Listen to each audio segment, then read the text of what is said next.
वृंदावन में जब जब नन्हे कृष्ण अपने सखाओं संग यमुना किनारे खेलने जाते तो सब आनंद से झूम उठते। लेकिन एक समय ऐसा आया जब यमुना का जल विषैला हो गया, क्योंकि उस नदी में एक भयानक विषखेल में यमुना किनारे पहुंचे। खेलते खेलते उनकी गेंद नदी में चली गई। सखा घबराकर बोले, कन्हैया वहां मत जाना, कालिया नाग तुझे निगल जाएगा। कृष्ण मुस्कुराए और निश्चयपूर्वक बोले, सखा, जब तक मैं हूं किसी को कोई हानि नहीं होगी। इतना कहकर उन्होंने छलांग लगाई और यमुना में कूद पड़े। जैसे ही वे जल में पहुंचे, कालिया नाग प्रकट हुआ। उसने सैकड़ों फन फैलाकर नन्हे कान्हा को अपने कुंडलों में जकड़ लिया। तट पर खड़े सखा और गोप गोपियां चीखने लगे, अरे कान्हा को नाग ने पकड़ लिया, अब कौन बचाएगा। यशोदा मैया और नंद बाबा भी दौड़े चले आए। मैया रो रो कर कहने लगी, मेरा लाल, मेरा कन्हैया नाग के फनों में बंध गया। उधर नदी के भीतर नन्हे कान्हा तनिक भी विचलित नहीं हुए, बल्कि वे मधुर मुस्कान के साथ नाग की पकड़ से निकल गए। फिर वे उसके फनों पर चढ़े और करने लगे अद्भुत नृत्य। एक एक कर उन्होंने कालिया के हर फन पर पांव रखा। धरती आकाश गूंज उठा। देवगण और ऋषिगण तक ये दृश्य देखने आ पहुंचे। कृष्ण के चरण पड़ते ही नाग का विष नष्ट होने लगा, उसकी शक्ति क्षीण होने लगी। वो दर्द से करहा उठा। आखिरकार हार कर कालिया बोला, प्रभु, मुझे क्षमा करें, मैं आपकी शरण में हूं, अब कभी किसी जीव को कष्ट नहीं दूंगा। कृष्ण ने करुणा दिखाई और कहा, जा कालिया, तू यहाँ से दूर चला जा। वृंदावन की गोप गोपियां और गोकुल की गायें भयमुक्त रहें।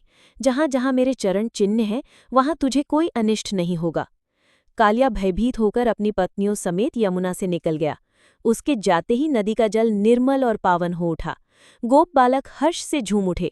ग्वाली ने कन्हैया को गले से लगाकर रो पड़ी और यशोदा मैया ने आंसुओं से भीगी आंखों से अपने लाडले को सीने से लगा लिया। उस दिन से वृंदावनवासी फिर से निडर होकर यमुना के तट पर आने लगे।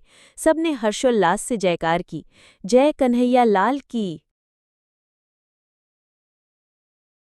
वृंदावन में नन्हा कान्हा रोज गोपियों के घर से माखन चुराते थे।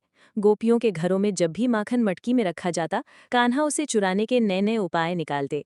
कभी दोस्तों के साथ मिलकर सीढ़ियां बनाकर ऊंची अलमारियों तक पहुंच जाते, कभी रस्सी से बंधी मटकी को डंडे से तोड़कर माखन गिरा लेते। फिर हंसते हुए अपने दोस्तों और यहाँ तक कि बछड़ों तक को भी माखन बांट देते।